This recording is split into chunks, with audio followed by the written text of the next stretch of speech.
7:01 and time to resolve our WTF What the Fact. So how do astronauts, sort out their minor discomfort when in their bulky, tight spacesuits? When they're doing their spacewalk, and they can't get out the spacesuit because, they will die. And if they're tiny little discomforts like, an itchy nose or if they need to sneeze, what do they do? Do they have like an air, like something that shoots air out to get rid of it? No. So what they actually have in their space helmet is actually a piece of Velcro. Would you believe that? Huh? Yeah, so they need to kind of move their head forward and then just kind of scratch their nose against that, which is against the helmet, the sides of the helmet, just to scratch their noses. Wow. And what about sneezing? If they need to sneeze, right, actually there's no solution to this one. They would just have to sneeze, but they have to aim low, really low, really look down with your chin touching the neck as much as you can, and then sneeze downwards so it doesn't obstruct their view. How much room do they have in this helmet? Well, it's kind of about 3 to 4 inches, from nose to, depending how big your nose is. But you gotta aim low to avoid messing up the view since there's no way to clean it up. So an average time taken to do a spacewalk, it's 8 hours. So other things you have to contend with besides an itchy nose, a sneezy nose, is a rumbling stomach because 8 hours it takes to complete a spacewalk. Yeah. So they would have to grin and bear with it because usually most of us get to eat every 6 hours. Right. So not an easy job being an astronaut, and just became obsessed with them after watching Gravity. It's a really, really sick show. Go check it out. All right. Anyway, that's this morning's WTF What the Fact. Good morning. Got a little bit of a life hack here for you. Ever had your mom or you've actually accidentally shrunk your favorite shirt and you're frustrated? You go, what do I do now? Especially if you spend a lot of money on it. Guess what? There's a very, very simple solution for you. Take that shirt, soak it in warm water, add hair conditioner to the water and the shirt, kind of mix it around, and then stretch the shirt back to its original size. And guess what? It stays. Oh. Simple as that. There you go. Save those shirts because you know what? It happens to us all the time. The best of us, no matter what we do. So wash in hot water, put it into a dryer. They get ruined. And conditioner wouldn't ruin your shirt, no? No, won't ruin the shirt. So if it wouldn't strip the color of your shirt as well? No, won't strip the color. So all you got to do is just put that shirt, just take it and rinse it off, and then you're done.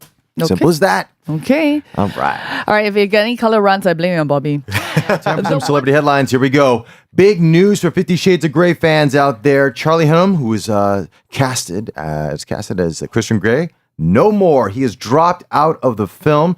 Of course, Universal Pictures has said this is due to his work commitments with the television show that he's doing, Sons of Anarchy.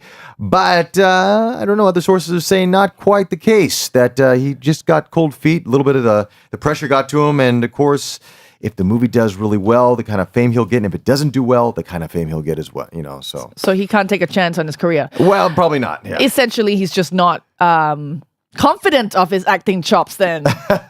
Because if you give this role to any of the seasoned actors, they will not say no. They will take it upon themselves like a challenge. But that's the problem. They're having a hard time finding somebody to take this role. So right. Maybe the script isn't that good. Maybe it's the sex because it is quite provocative and you're showing everything on screen. So who knows? Interesting though.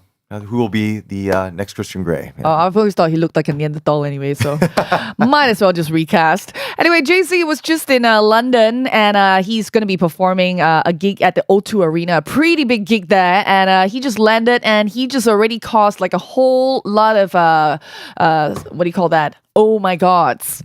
He actually took the train. Took the train in London. That's pretty much it. A lot of people are just saying that, oh, Jay-Z, you're so humble. You're taking public transport. So he was actually spotted traveling on London's Underground on Saturday after his performance at the O2 Arena in London and was just heading back to his hotel. I don't know, man. He was accompanied by his close friends, Chris Martin of Coldplay. Well, that could help, cause the havoc there. His producer Timbaland was there as well. His manager was there. So it's like an all-star cast in a cabin in the London subway. Yeah, I can see people freaking out. Yeah, I get people freaking out. I'm just thinking, is this the latest publicity stunt? Because he's not the only one doing it. Anne Hathaway has done it. We got Keanu Reeves recently. Rihanna has done it in London as well. So I'm just thinking, is this a subtle way of trying to get the ground people like us going oh, such a big star, but still so humble? It's the train is the new end thing to do. Yeah, no, seriously. It's nothing humble about taking the train, okay? Taking the train means you can't afford a cab. Simple as that. Just go easy on him. Just enjoy his music. Try not to judge him for his character. There we go. Doesn't say a lot. Usher, in the meantime, this one's called Scream.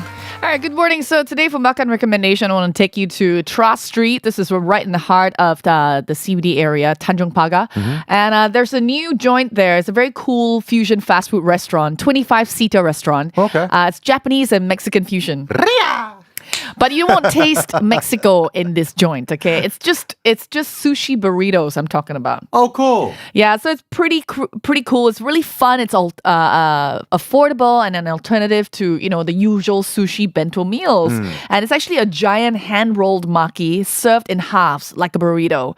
So the recipes are like to cater to Asian styles, Asian tastes, and they're like only 15% of rice in each roll. Oh, that's good. So it only coats the outside part. It's just a tiny little ring of rice. So they actually put a lot of good food inside of A it. lot of good food inside, okay? So you can try from a grilled salmon. You can have it filled with unagi, beef, mushrooms, tuna sashimi, soft shell crab. But I really like the rainbow shrimp. Rainbow shrimp. It's actually like, okay, if you don't like deep fried food, you wouldn't like this. It's like a prawn tempura with a Japanese fish cake. It got sour yellow pickles in it, which is usually comes in your bento set. And a colorful, it's really, really sweet fish floss, which is like bonito flakes that's in it. And rolled up, it makes for a really yummy and light meal.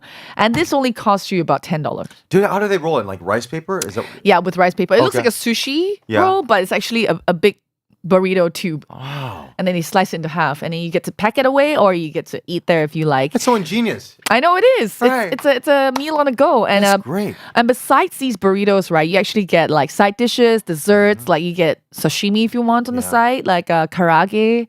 You get your chawanmushi, and of course, at the end of it, this is totally worth busting some carbs for. Okay, you gotta have the Hokkaido cheesecake, green tea flavored. Ooh, that So sounds good. amazing.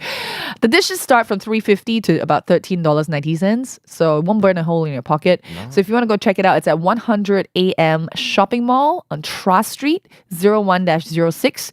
Opens from Monday to Friday from 10 AM to 9 PM. That sounds like an interesting place to check out. Yep, it's called Sushi Burrito. Straightforward. All right, here's David Guetta, Little Bad Girl on 987.